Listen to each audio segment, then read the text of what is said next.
19 नवंबर 2024 के बाद संभल की तस्वीर, पहचान और हालात तीनों बदल गए। हिंदू पक्ष की याचिका के सर्वे शुरू हुए, फिर सर्वे के दौरान हिंसा भड़की, पत्थर चले, फायरिंग हुई, 4 लोगों की जान चली गई, कई पुलिस वाले घायल हुए और फिर हुआ ताबड़तोड़ एक्शन।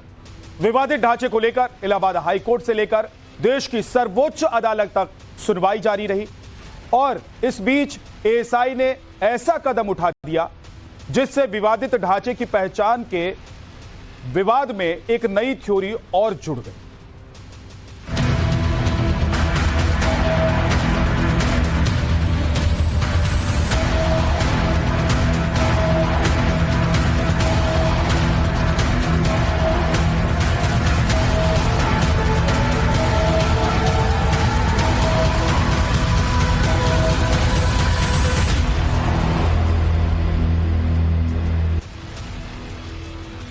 एक ढांचा और कितने नाम, यह सवाल इसलिए क्योंकि मुस्लिम पक्ष या मस्जिद कमेटी इस ढांचे को शाही या जामा मस्जिद बताती है, लेकिन एएसआई ने अब तक ढांचे को जुम्मा मस्जिद बताया है।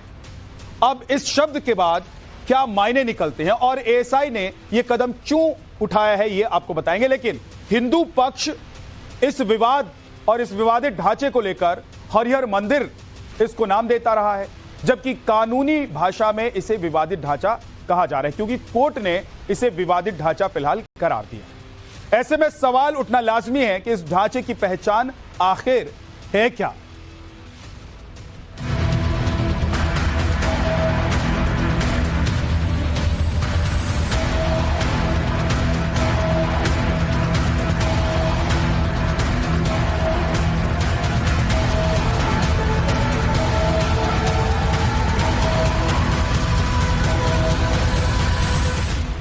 और संभल के विवादित ढांचे से जुड़ी हुई इस वक्त की बड़ी खबर सामने आ रही है।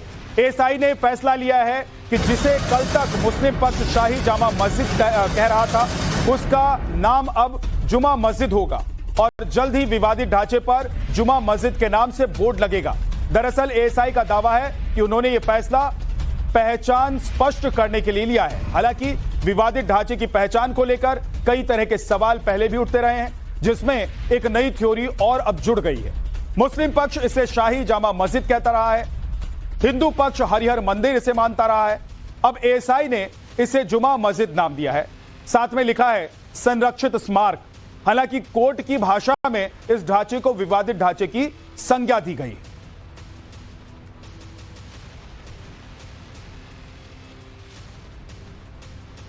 अब आपको इस खबर के बारे में डिटेल में बताते हैं। खबर है कि विवादित ढांचे के बाहर नया बोर्ड लगेगा। पहचान स्पष्ट करने के लिए एएसआई ने यह फैसला लिया है। नए बोर्ड पर लिखा होगा जुमा मस्जिद। नीले रंग का नया बोर्ड बनकर तैयार भी हो चुका है। एएसआई की टीम विवादित ढांचे के बाहर इस बोर्ड को लगाएगी और 1927 में हुए करार में जुमा मस्जिद नाम का जिक्र भी है। यह करार सेक्रेटरी ऑफ स्टेट और मस्जिद के मुतवल्ली के बीच हुआ था। संभल के शाही जामा मस्जिद के लिए एक नया बोर्ड बनकर तैयार किया गया है, जिसे अभी जामा मस्जिद के सामने सत्यव्रत पुलिस चौकी में रखा गया है। इस बोर्ड में जामा मस्जिद की बजाय जुमा मस्जिद लिखा है। जामा मस्जिद एएसआई के अंतर्गत आता है और जो बोर्ड जो काफी ज्यादा सोशल मीडिया पे भी वायरल हो रहा है, जो सत्यव्रत चौकी में रखा है, उस पर जुमा मस्जिद आर्कियोलॉजिकल सर्वे ऑफ इंडिया लिखा हुआ है। हालांकि इस बोर्ड का नया नाम जुमा मस्जिद एएसआई ने किस आधार पर लिखवाया है या जामा मस्जिद का नाम बदला जा रहा है, इसको लेकर के फिलहाल जो है आर्कियोलॉजिकल सर्वे ऑफ इंडिया की तरफ से कोई भी आधिकारिक तौर पर बयान नहीं आया है। लेकिन आम लोगों में एक सवाल उठने लगा है कि क्या जामा मस्जिद का नाम जुमा मस्जिद हो रहा है। आखिर वो बोर्ड जो आर्कियोलॉजिकल सर्वे ऑफ इंडिया ने जो नया बोर्ड बनाया है, वह किस आधार पर उस पर जुमा मस्जिद लिखवाया है, जबकि इस मस्जिद के अमूमन जो लोग जानते हैं वह जामा मस्जिद के नाम से जानते हैं। और सर्वे को लेकर के भी जब कोर्ट में ये पूरा मामला गया था तो वहां भी जामा मस्जिद ही दर्ज है। वीडियो विशेष पांडे के साथ प्रेरित कुमार, टाइम्स। संभल में तकरीबन रोजाना कुछ न कुछ नया घट रहा है, जिसकी शुरुआत हुई थी 19 नवंबर 2024 से। हिंदू पक्ष ने कोर्ट में याचिका दाखिल की थी। संभल में शाही मस्जिद नहीं, हरिहर मंदिर है। कोर्ट ने उसी दिन सर्वे का आदेश दिया और पहले चरण का सर्वे हुआ भी। वहीं अगले सर्वे के लिए 24 नवंबर 2024 की तारीख तय हुई, लेकिन दूसरे चरण के सर्वे से पहले हिंसा भड़क गई। सर्वे के विरोध में पथराव और फायरिंग हुई, 4 लोगों की मौत हुई, कई पुलिस वाले घायल हो गए, दर्जनों गाड़ियों को आग के हवाले दंगाइयों ने कर दिया। अब क्या क्या एक्शन हुआ यह भी आपको बता देते हैं। अब तक 79 आरोपियों की गिरफ्तारी हुई है। 79 जो आरोपी हैं उनकी गिरफ्तारी हो चुकी। मस्जिद के सदर जफर अली जेल में है। सांसद बर्क पर गिरफ्तारी की तलवार लटक रही है। बड़ी खबर यह है विवादित ढांचे से जुड़ी हुई। विवादित ढांचे पर आज इलाहाबाद हाईकोर्ट में सुनवाई हुई। आज हिंदू पक्ष ने अपना जवाब दाखिल किया, वहीं मुस्लिम पक्ष ने जवाब दाखिल करने का समय मांगा है। अब मामले में अगली सुनवाई 28 अप्रैल को होगी। 28 अप्रैल को मुस्लिम पक्ष की तरफ से जवाब दाखिल किया जाएगा। अब आपको यह भी बताता हूं कि इलाहाबाद हाईकोर्ट में संभल के विवादित ढांचे को लेकर किस मामले पर सुनवाई चल रही है। मस्जिद प्रबंधन समिति ने सिविल रिवीजन याचिका दाखिल की हुई। विवादित ढांचे के सर्वे के आदेश के खिलाफ यह पिटीशन दाखिल की गई है। मस्जिद कमेटी का कहना है कि सर्वे से हमारे धार्मिक अधिकारों में हस्तक्षेप होता है। इलाहाबाद हाईकोर्ट ने मामले में पहले ही अंतरिम राहत दी हुई है। सिविल कोर्ट के आदेश पर फिलहाल हाईकोर्ट की रोक है। हाईकोर्ट ने ही विवादित ढांचे की पुताई का आदेश भी दिया था। संभल से इस वक्त की बड़ी खबर है। 3 घंटे की पूछताछ के बाद बर्क संभल हिंसा मामले में पूछताछ के बाद बाहर आए। एसआईटी ने उनसे पूछताछ की।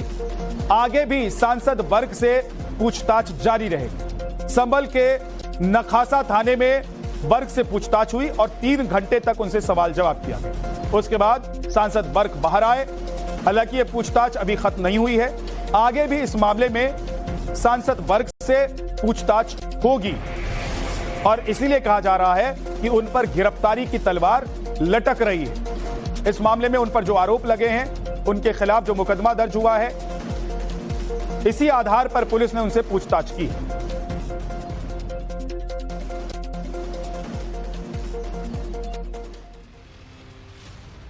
अब आपको बताते हैं कि संभल सांसद से पूछताछ क्यों की जा रही है। दरअसल पुलिस का दावा है कि संभल से सपा सांसद जियाउर रहमान बर्क ने जामा मस्जिद के सदर जफर अली को फोन किया था। संभल हिंसा से पहले जफर अली को कॉल आया था।